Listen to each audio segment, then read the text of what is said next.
기도하겠습니다. 하나님 아버지, 은혜와 사랑을 감사합니다.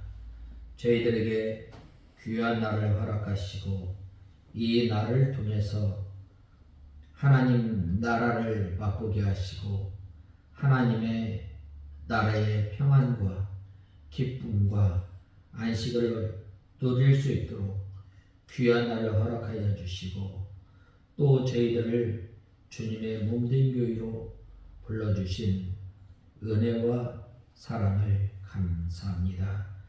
하나님 아버지, 지난 한 주간 돌아볼 때에 저희들이 주님 앞에 알고 모르고 지은 우리의 죄를 다 용서하여 주시고 쭉정이와 같고 또 쭉정이와 같은 저희들 하나님 아버지 주님께서 주님께 돌아올 때에 하나님 아버지 이슬을 내려주시고 또 백향목의 백향목나무가 뿌리가 뻗는 것처럼 하나님 아버지 백합화의 향기가 나는 것처럼 하나님 아버지 저희들을 회복시켜 주시는 하나님 아버지 저희들이 지난 한 주간 살아가면서 저희들이 탕자와 같이 주님께서 베풀어 주셨던 모든 은혜를 다 잊어버리고 산 저희들 불쌍히 여겨주시고 이제는 저희들이 주님 앞에 다시금 이 돌아옴으로 말미암아 주님께서 주시는 복과 은혜를 누리며 살아가는 저희들 되게 하여 주시옵소서. 하나님 아버지, 우리 익산 창광교회를 주님께서 기억하시고 우리 익산 창광교회를 통해서 죽어가는 심령들을 주님 앞으로 인도해내며 저희 교회를 통해서 바른 경계를 세움으로 주님의 진리의 빛을 밝히 드러내는 귀한 도구로 사용하여 주시옵소서. 하나님 아버지, 이 시간 저희들 하나님의 말씀을 듣고자 합니다. 저희의 심령을 주님께서 주장하시고 저희를 주님의 진리 가운데로 인도하여 주시옵소서. 이 시간 말씀을 전하는 종에게 능력의 손으로 붙들어 주시고 저희들을 주님의 진리 가운데로 인도하여 주시옵소서. 예수님의 이름으로 기도드리옵나이다. 아멘. 하나님의 말씀은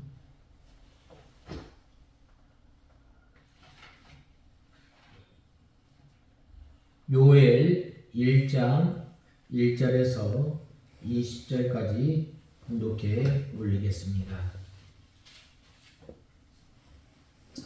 1장 1절에서 20절까지 봉독해 올리겠습니다.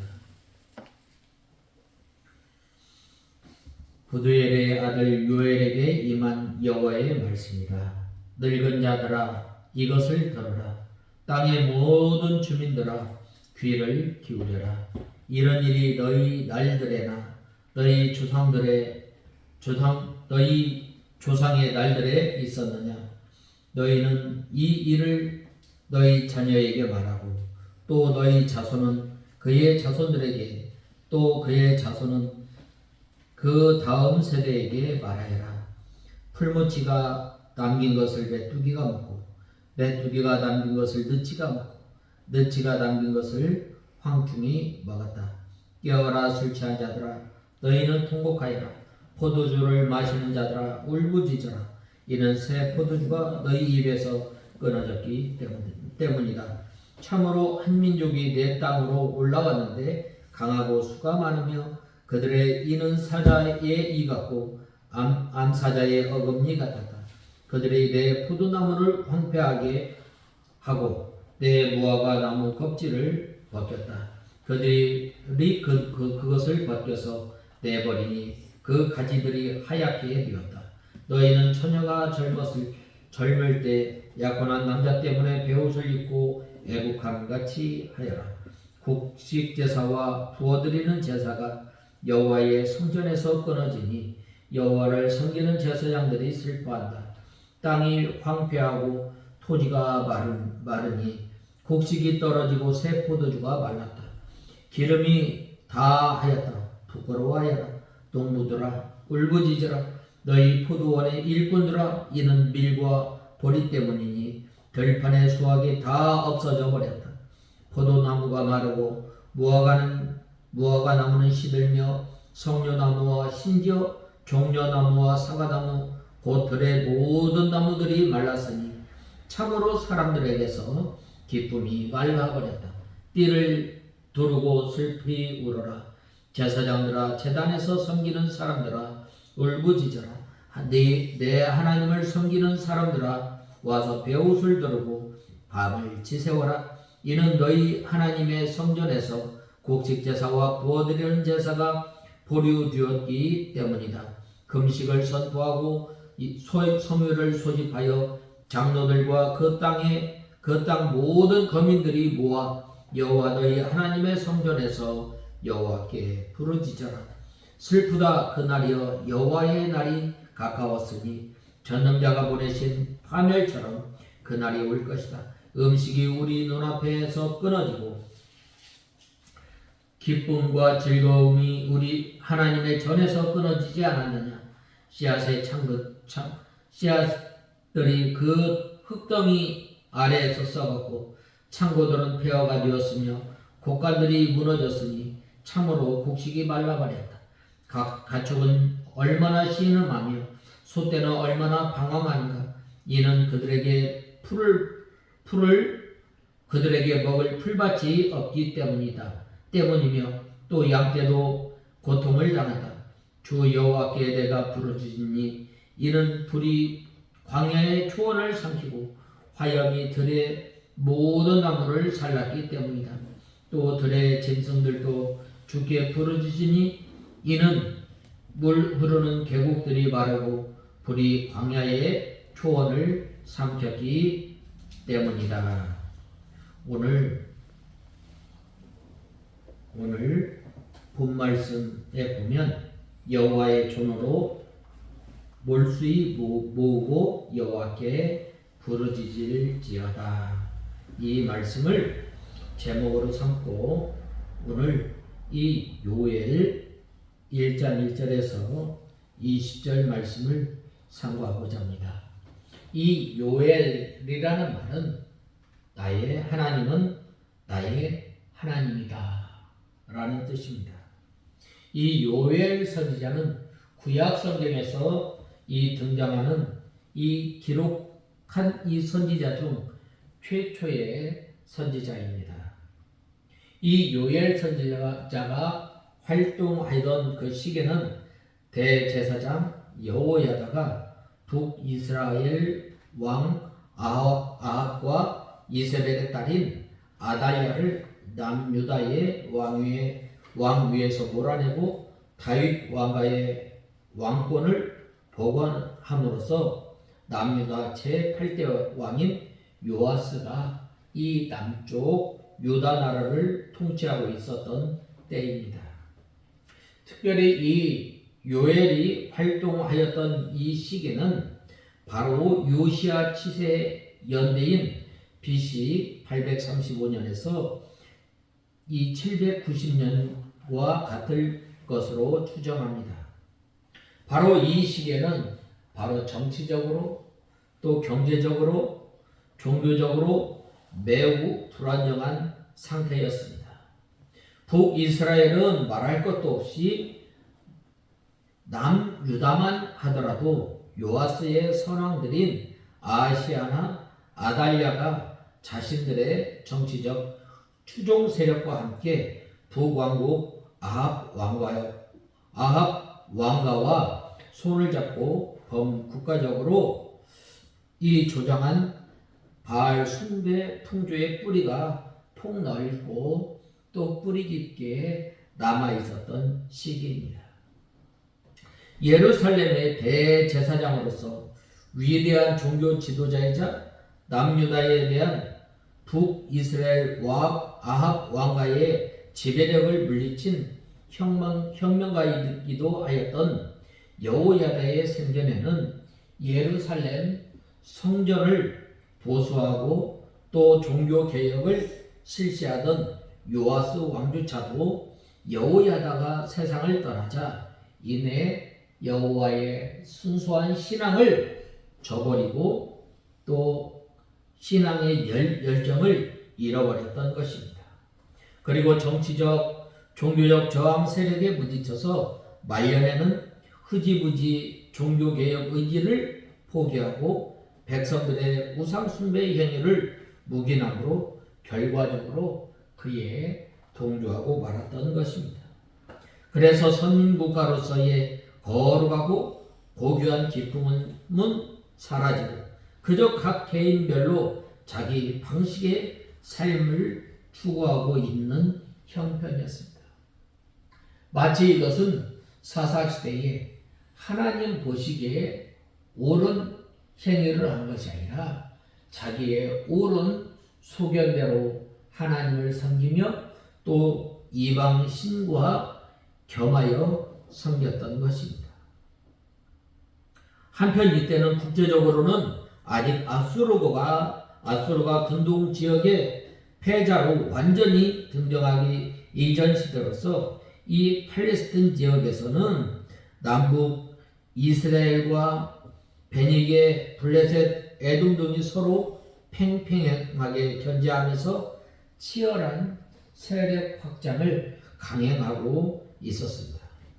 그리고 팔레스틴 남반으로는 전통적인 강대국인 애굽이 모든 작은 나라 국가들에게 정치 문화적으로 강력한 이 권력을 영향력을 행사하던 때였습니다.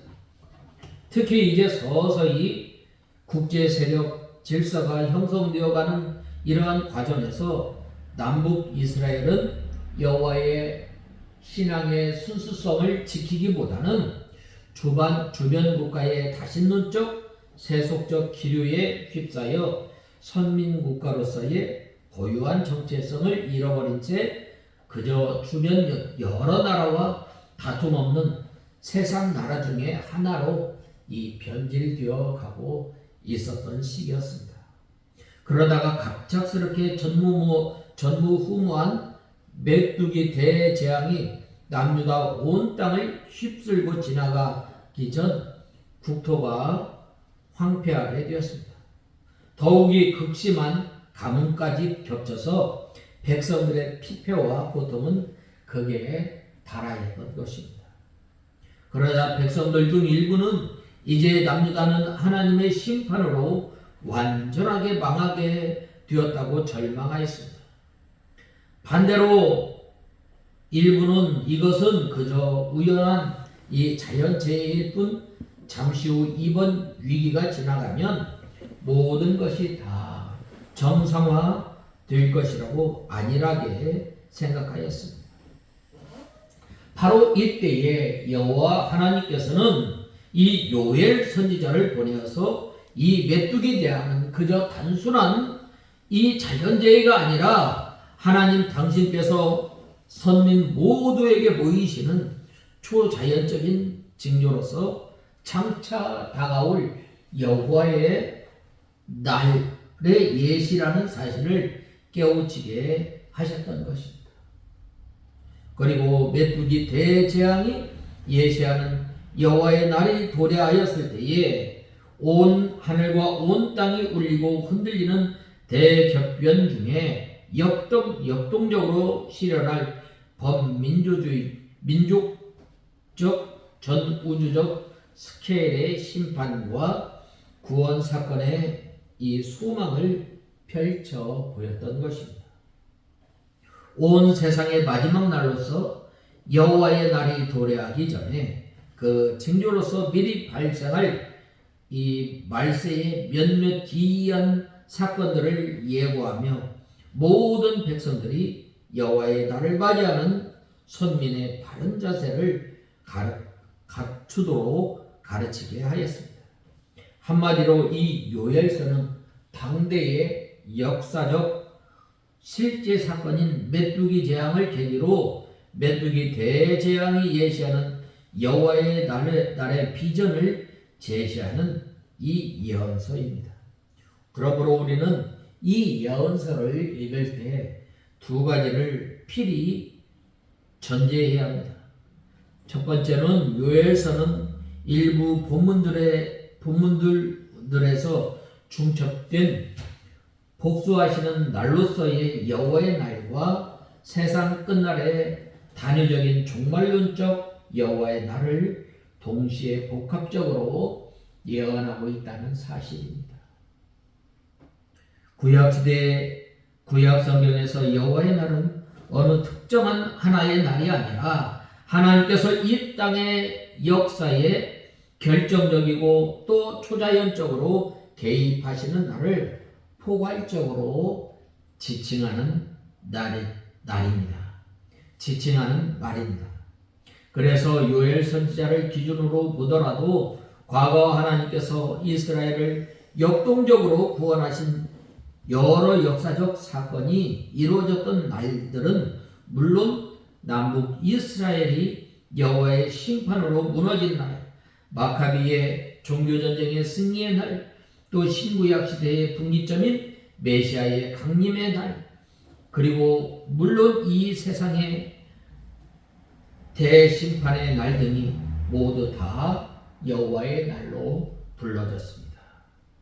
그런데 이 요엘서에는 각 본문에서 이 여호와의 날의 면면을 예언할 때에 주로 바벨론 등의 이방 대제국에 의하여 선민국가가 멸망당하는 날과 바벨론 포로 해방의 날, 그리고 멀리는 요엘 시대 사람들에게는 거의 종말의 때와 다름없이 여겨졌던 예수 그리스도의 초림 이후의 신약 시대는 물론 세상 끝날의 최후 대심판의 날까지를 동시에 복합적으로 함축하고 있습니다.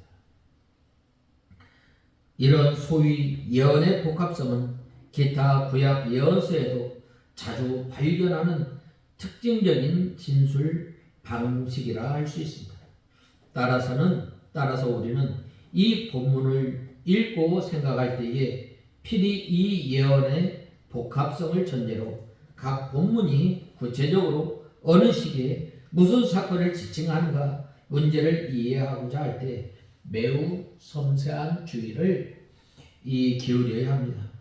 한 단락 안에서도 기본적으로는 역사상 어느 한 시기의 특정한 사건만을 지칭하다가 일부 본문에서는 갑자기 중첩된 이 다수의 여호와의 날 모두를 동시에 지칭하거나 아니면 최후 종말론적 여호와의 날에 대한 예언으로 비약하거나 또 그 반대의 경우를 보이는 소위 예언의 복합성이 문자 그대로 매우 오묘하고도 복합적으로 비추어지고 있기 때문입니다. 그 다음에 두 번째는 이 요엘서의 이 기록 동기 중에는 이미 그 당시 사람들이 경험한 메뚜기 재앙과 메뚜기 대재앙이 예시하고 있는 장차 더 크고 두려운 여호와의 날의 심판을 도래시킬 근본 원인으로서 선민들의 범죄에 대한 책망과 여호와의 날의 심판을 면할 수 있도록 회개를 촉구하고자 하는 목적도 일부 포함되어 있습니다. 그러나 요엘서는 보다 궁극적인 목적은 이 세상의 중요 단계에서는 물론 이 세상 끝날에 닥칠 여호와의 역동적 개입의 날로서 심판과 구원의 혁명성을 가진 여호와의 날의 비전 자체를 동시적으로 보여주고자 하는 데 있습니다. 따라서 요엘서가 당대의 선민들이나 여호와의 날의 도래를 앞두고 있는 모든 시대의 선민들의 회개를 촉구하기 위해 쓰여졌다고 단정짓는 것은 요엘서를 너무 지나치게 또 피상적으로만 파악한 것으로서 도식적 또 당위론적 본문 해석의 오류를 범하고 있는 것입니다. 물론 앞서 요엘서는 본문 중 일부에서 명시적으로 이 회개를 촉구하고 있습니다. 그러나 이는 원칙론적 입장에서 또는 당대 선민들의 이 범죄에 대하여 세우신 하나님의 징계의 작정에 한하여 선민 전체 또는 각 개인의 마땅한 자세를 촉구한 것일 뿐 궁극적으로는 결코 당대의 회개의 여부가 여호와의 날의 도래의 여부와 직결하는 것으로 간주하고 있지 않는 것입니다. 이 사실은 요엘이 2장 12절에서 17절에서 여호와께서 뜻을 돌이켜 심판의 날을 면케해달라고 권고한 직후인 2장 17절에서 18절에 곧바로 자신의 민족적 회개의 권고의 시행 여부와 상관없이 이방 세력에 의한 선민의 심판이 이미 집행한 이유를 상정하고 있다는 사실에서도 확연하게 드러나고 있습니다. 회개의 촉구가 결코 그의 최종적 메시지인 것도 결코 아닙니다. 본문 전체를 보면 알 수 있듯이 요엘은 인간인 당대 선민들의 태도 여부를 뛰어넘어 여호와의 초월적 주권과 섭리에 의하여 선민과 만민 모두에게 심판과 구원이 결정적으로 실현한 여호와의 날의 비전 자체를 제시하는 데 주력하고 있습니다. 따라서 이 요엘서의 메시지는 단순히 1차적으로 아수르와 바벨론 등의 대제국에 의한 선민국가의 멸망의 날을 지칭하는 그 시대 사람들에게 닥쳐오고 있는 바로서 여호와의 날의 도래에 쯤하여 당대 선민들의 회개를 촉구하는 차원을 훨씬 넘어선 것입니다. 요엘서는 그저 잠시 한평생을 살다가 사라지는 각 시대의 인간들의 생각과 관심을 뛰어넘어 모든 인생을 초월하시는 유일 절대자로서 당신이 여호와의 날을 중심으로 전 역사에 대하여 세우신 놀라운 계획과 확고한 의지, 모든 선민이 여호와의 섭리와 은혜 안에서 가질 수 있는 종말론적 소망 등 보다 넓고 깊은 지평의 메시지를 담고 있습니다.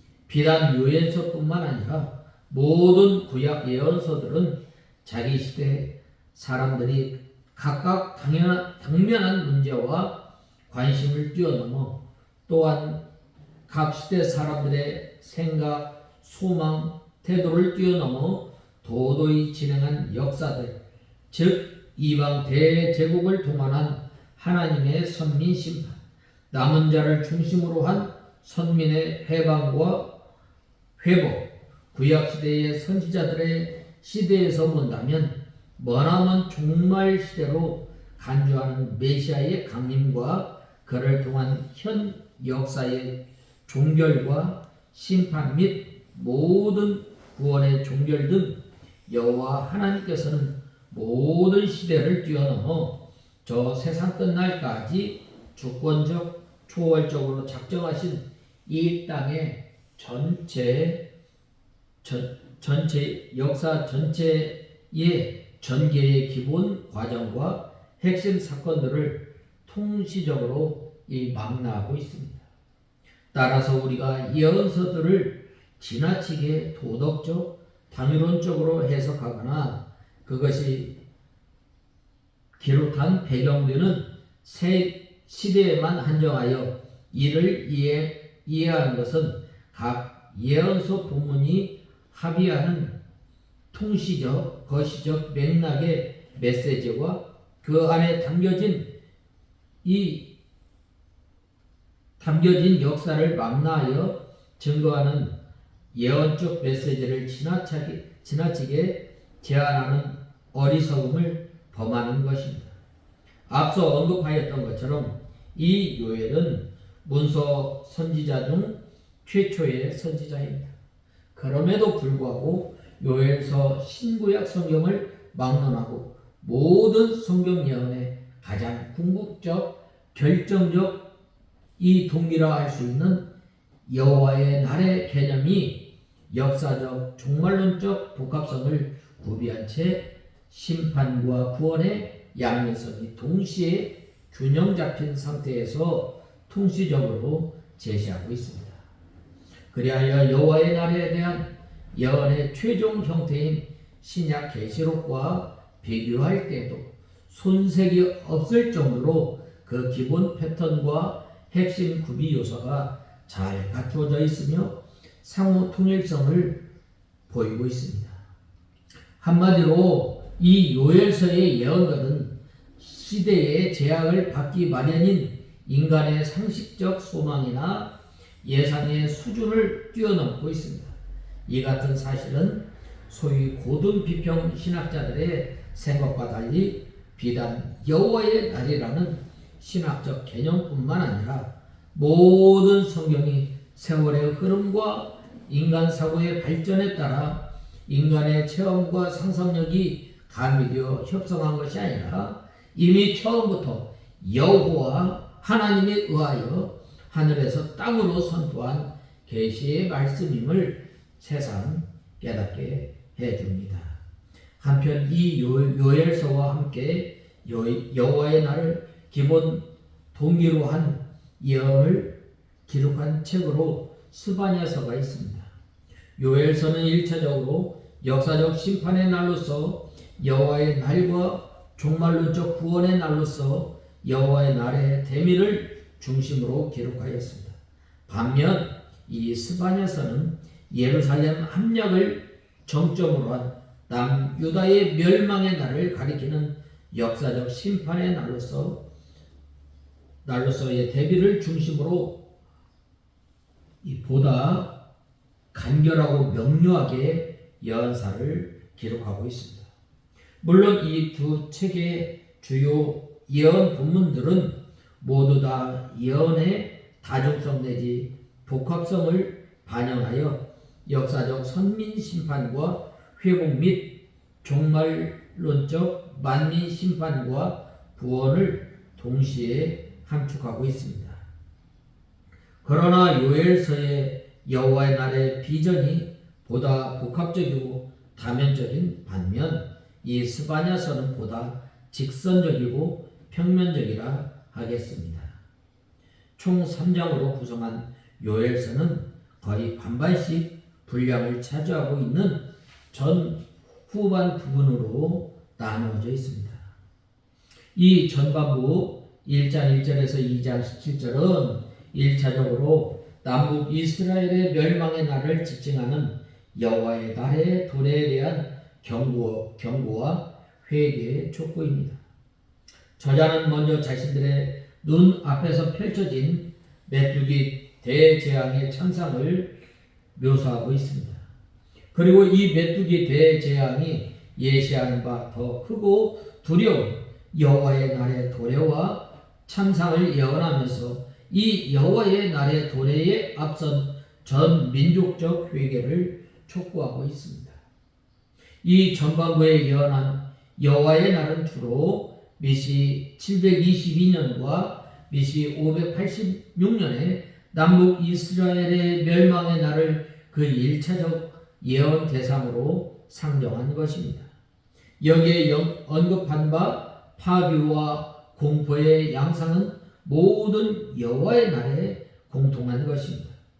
특히 두렵고 무서운 심판의 날로서 여호와의 날 도래의 경고에 이어 금식과 애통을 동반한 진실하고도 간결한 회개 촉구는 비단 남북 이스라엘의 멸망뿐 아니라 각 시대의 크고 두려운 여호와의 역동적 사역에 임하는 만인의 기본 자세를 가르치는 것으로 볼 수 있습니다. 여호와의 날이 임할 때에 어느 시대, 어느 인생이 하나님 앞에서 자신의 완전한 결박을 주장할 수 있겠으며 덮쳐오는 고난과 공포와 공포로부터 자유로울 수 있겠어요. 이 전반부 본문 중에서 요엘이 회개를 촉구하며 말한 너희는 옷을 찢지 말고 마음을 찢고 너희 하나님 여호와께 돌아오라는 구절은 진실하고도 처절한 회개를 표현하는 문장으로 널리 인용하는 이 유명한 본문입니다. 또 후반부 2장 18절에서 3장 21절은 1차적으로 선민의 바벨론 포로 해방 날과 이 세상 끝날에 여호와의 날의 이방 원수들의 심판과 선민 구원과 복이 동시에 완전히 실현할 것을 예언하고 있습니다.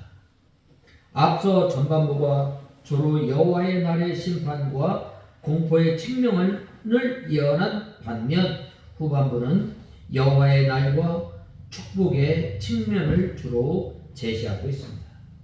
저자 요엘은 자신들 당대의 역사적 사건인 메뚜기 재앙을 계기로 그것이 예언하는 더 크고 두려운 선민 심판의 날인 심판과 멸망의 날로서의 여호와의 날에 도래를 경고하는 것으로 본 예언서를 시작하였습니다.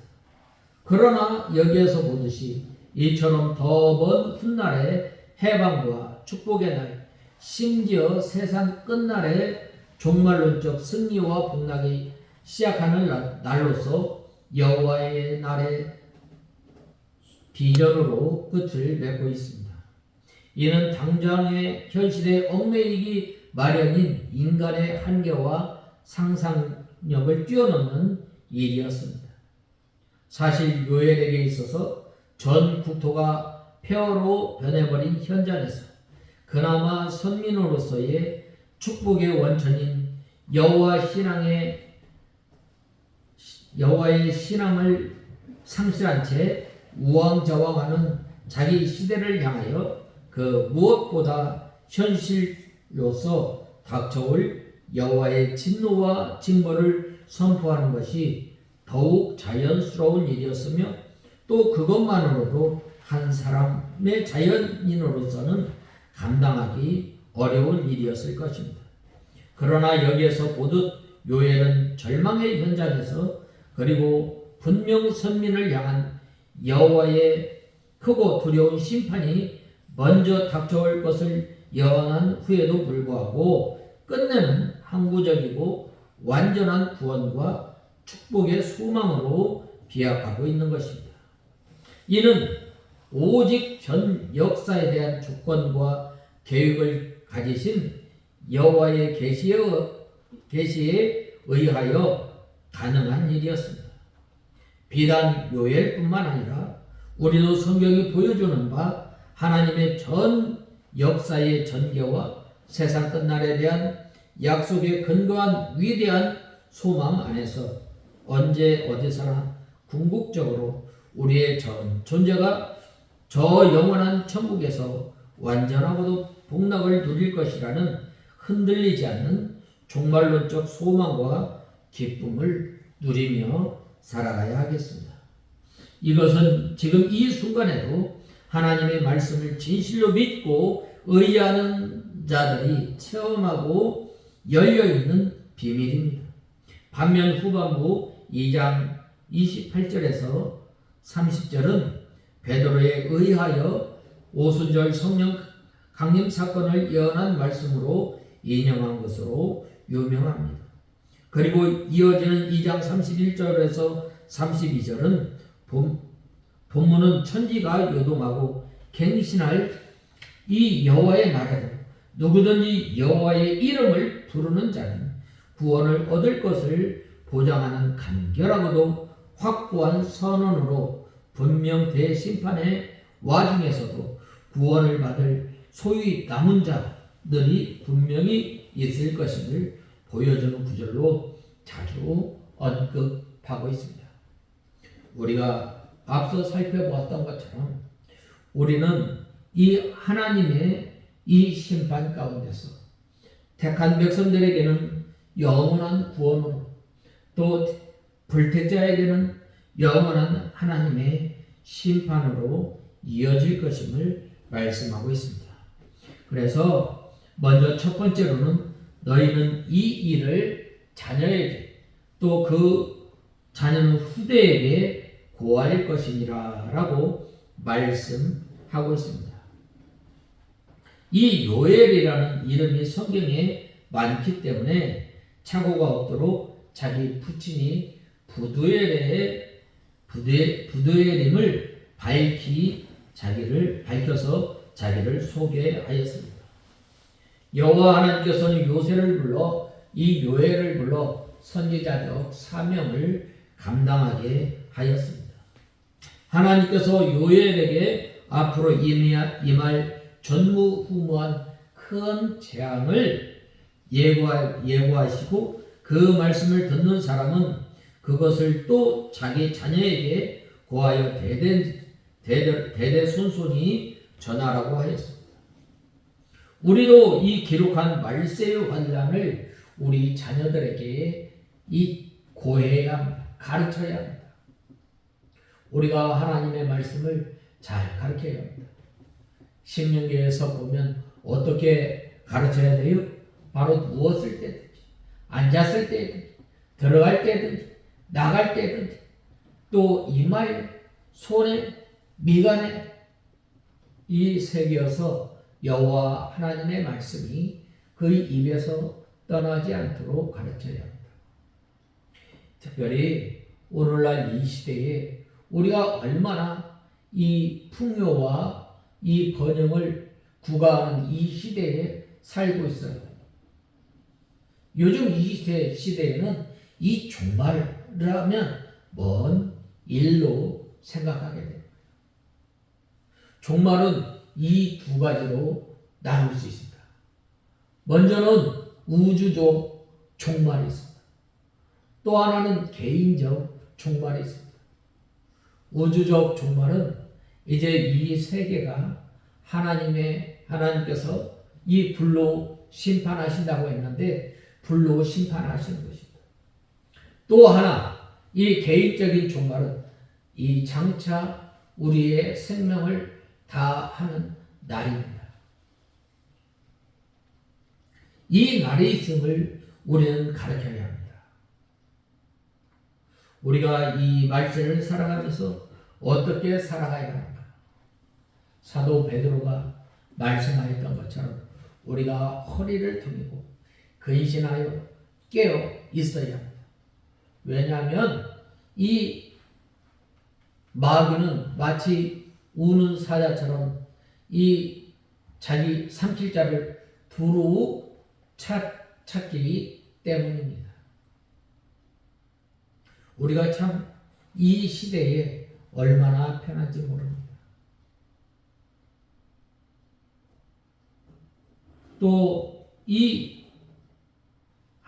그리고 우리도 이 성경이 기록한 이 말세의 환란을 자기 자녀들에게 또 여러 사람들에게 가르쳐야 합니다. 말세의 환란이 올 것과 대환란 가운데 예수님의 재림이 있을 것을 우리 자녀들에게 가르쳐야 합니다. 또 팥종이, 메뚜기, 놋, 황충은 곡식을 먹는 해충입니다. 이제 이 벼가 다 익어가는데 이 벼가 다 익어가면 뭐가 이제 이 설치냐면 이 메뚜기 떼가 설치는 거예요. 이 팥종이가 곡식을 먹고 남긴 것은 메뚜기가 먹고 메뚜기가 남긴 것은 놋이 와서 먹고 놋이 남긴 것은 황충이 와서 먹은 것입니다. 이것은 재앙이 혹심할 것을 가리킵니다. 재앙이 한 번에 그치는 것이 아니라 계속해서 그 재앙이 임할 것을 가리킵니다. 이것은 재앙이 혹심할 것을 가리키는데, 재앙이 한번 지나가면 또 다른 재앙이 오고 계속해서 재앙이 임할 것을 가리킵니다. 하나님께서는 사랑하는 자가 회개하지 않을 때에 자주자주 징계합니다. 본서는 구약 성경에서 등장하는 여러 문서 선지자들 가운데 가장 앞선 시기에 활동하였던 이 선지자 요엘의 예언을 다루고 있습니다. 이 본문은 실제 유대 땅에서 발생하였던 메뚜기 대재앙쯤에 이 사건이 예시하는 것은 역사적이고 종말론적인 여호와의 날의 도래와 그 날에 있을 두려운 심판과 놀라운 구원 실현의 비전을 제시하고 있습니다. 이런 본서는 크게 두 부분으로 나눈다고 하지 않습니다. 전반부는 1장 1절에서 2장 17절, 그 다음에 후반부로는 2장 18절에서 3장 21절에 말씀하고 있습니다. 당시에 임하였던 이 유다에게 이 메뚜기 재앙은 역사상 전무후무한 대재앙이었다 할 만큼 고통스러운 것이었고, 얼마 시간이 지나지 않은 지금 그 재앙을 생각하는 것 자체만으로도 두려움에 사로잡힐 정도였습니다. 메뚜기 재앙들이 모든 농작물들을 하나도 남김없이 다 먹어치우는 것은 생각만 해도 끔찍한 일입니다. 그런데 그것은 하나님께서 유다 백성들이 범죄를 고집할 경우 임하게 될 여호와의 날, 크고 두려운 날, 심판의 날을 미리 보여주는 전조였습니다. 즉 그들이 이를 바르게 헤아리지 못하고 여호와의 뜻을 분별치 않는다면 과거 그 살떨리는 재앙이 피할 수조차 없는 혹독하고 처절한 재앙, 작은 소망조차 꺾어버릴 처절한 심판이 임할 것이었습니다. 이에 선지자 요엘은 유다 백성들을 향해 지금 그 재앙 자체와 더불어 그 재앙이 가지는 바 종말론적 의미를 분별하며 바른 삶을 살아갈 것과 그들이 깨달은 그 교훈을 대대 후손에게 전수하도록 권면을 두고 있는 것입니다. 한편 이 본서의 첫째 단락에서는 다른 선지서에서 흔히 나타나는 저자 자신에 대한 소개와 선지자로서의 소명을 받은 이 과정과 자신이 활동하던 당시 배경 등을 밝히는 내용을 모두 생략하였습니다.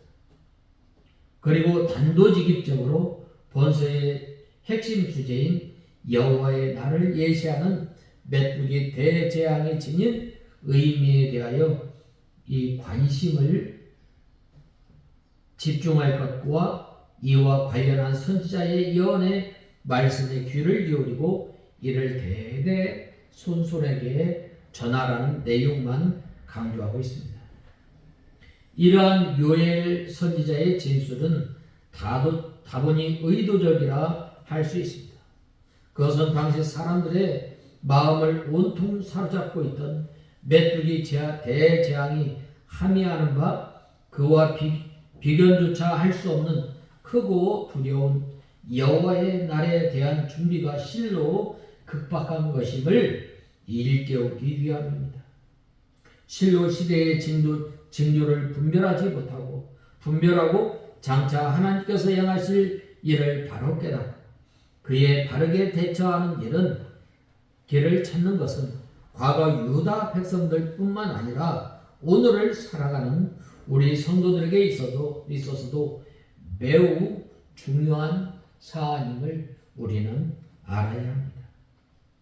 본 말씀 1절을 보면 부두엘의 아들 요엘에게 임한 여호와의 말씀이라고 하였습니다. 이는 이 요엘서의 표제로서 우리에게 두 가지 사실을 가르쳐 주고 있습니다. 첫 번째로는 이 요엘서를 기록한 사람이 부두엘의 아들 요엘이라는 것이며, 두 번째로는 요엘서가 하나님께서 요엘에게 주신 계시로 주신 말씀이라는 것입니다.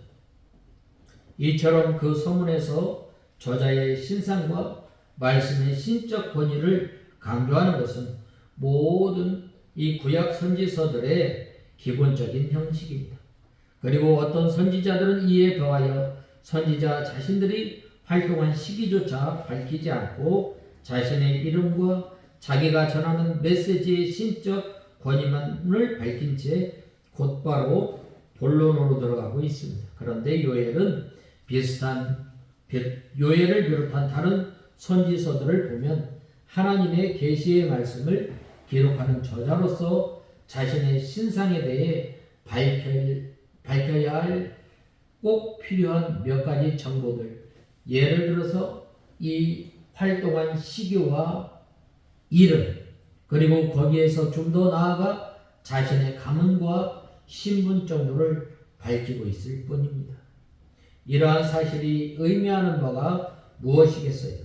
이는 선지자들이 자기에게 주어진 사명과 임한 계시에만 마음을 두었고 그것만이 온전히 드러내고자 하는 온 힘을 기울이는 것입니다.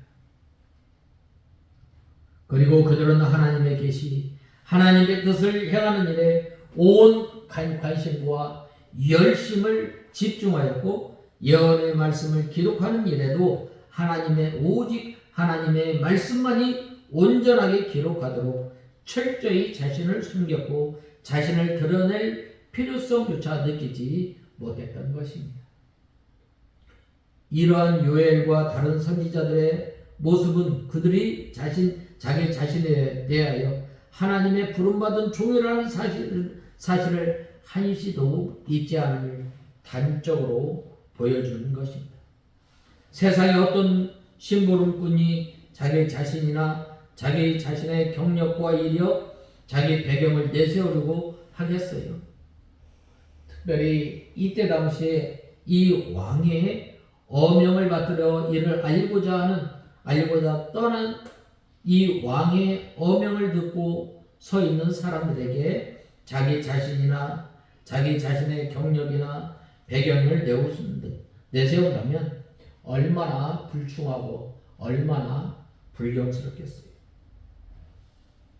처음부터 끝까지 왕의 뜻만 온전히 전하고자 힘쓰고 왕의 뜻이 잘 드러나게 하는 것이 어명을 전하는 사람의 올바른 모습이라면 하나님의 뜻을 전하는 사람들의 모습도 물론 그래야 함은 당연한 모습일 것입니다. 충성된 종이라면 모름지기 주인의 뜻을 행하고 주인이 맡긴 일에 충성을 다하는 것에만 이 마음을 두어야 합니다. 왜냐하면 종은 자기가 섬기는 주인을 위해 존재하는 사람이기 때문입니다. 종은 자기 영광을 위해서 일하는 사람이 아니라 주인의 영광을 위해서 일하는 사람이기 때문입니다. 그러므로 이 종은 자기가 어떤 놀라운 일을 행하였다 해도 그것으로 자기를 높이고 주인의 영광을 가로채기보다는 오히려 주인을 더 높이고 자기는 감춰야 합니다. 누가 그랬어요? 바로 이 세례의 요한이 그랬습니다. 그는 흥하여야 나는 쇠하여야 하겠노라 라고 하였습니다. 구약의 선지자들이 바로 그러한 삶을 살았던 것입니다. 그들은 종으로서의 자신의 본분을 너무도 잘 알았기에 자기를 드러낼 필요가 없다는 사실을 잘 알았고 그러한 삶을 끝까지 유지하였던 것입니다. 이러한 구약의 선지자들의 면모는 하나님의 일을 위해 부름받은 사람들, 하나님의 일에 헌신을 다짐한 사람들이 어떤 자세로 사명을 감당해야 할지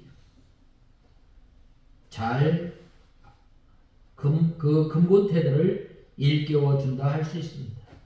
실로 하나님의 일을 하는 사람들은 모두 구약 선지자들처럼 무슨 일을 하든지 종으로서 자기 자신을 감추고 자신이 하는 일을 통해서 하나님만 드러나게 해야 합니다. 하나님의 일을 하면서 자신을 드러내는 사람은 하나님의 종이라 할 수 없습니다. 그런데 오늘날 주의 종들 가운데는 하나님 말씀보다는 자기 자신과 자신의 말을 청중들의 뇌리에 더 남게 하고자 애쓰는 사람들이 있습니다. 또 주의 종들 중에는 하나님보다 자신이 더 사랑받고 존중받고 존경받고자 하는 이들도 있습니다.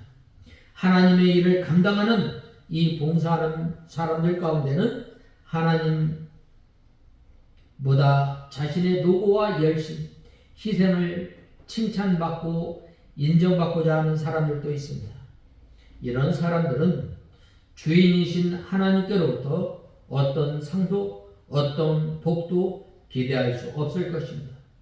우리가 잘 아는 찬송가 가사처럼 존귀용 영광 모든 권세 모두 거룩하신 하나님의 이름에 돌리고 자기는 멸시와 천대 십자가를 지는 고난의 자리에 처하면 누가 알아주지 않아도 사람들 기억에 아주 사라진다 할지라도 오직 충성하는 사람 그가 진정한 하나님의 종입니다.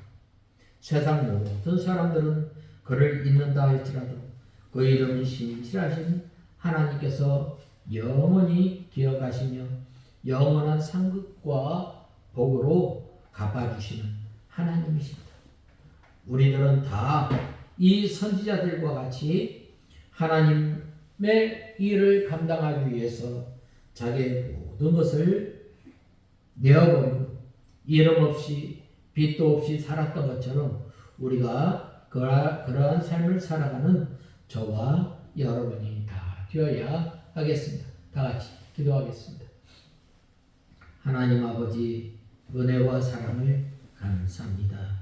하나님 아버지 우리가 이 요엘서 이 서론을 통해서 오직 하나님께서 친히 계시하시고 또 하나님 아버지 역사 가운데서 하나님께서 작정하신 것을 이루시며 또 하나님의 일을 이루어 나가셨던 하나님 아버지 특별히 하나님께서 선지자들을 세워서 하나님의 일을 감당케 하셨을 때 이 선지자들이 자기의 모든 것을 내려놓고 오직 이 하나님의 뜻만 드러내었던 것처럼 저희의 삶이 주님의 뜻을 드러내며 주님께 영광을 돌리며 살아가는 저희들 되게 하여 주시옵소서.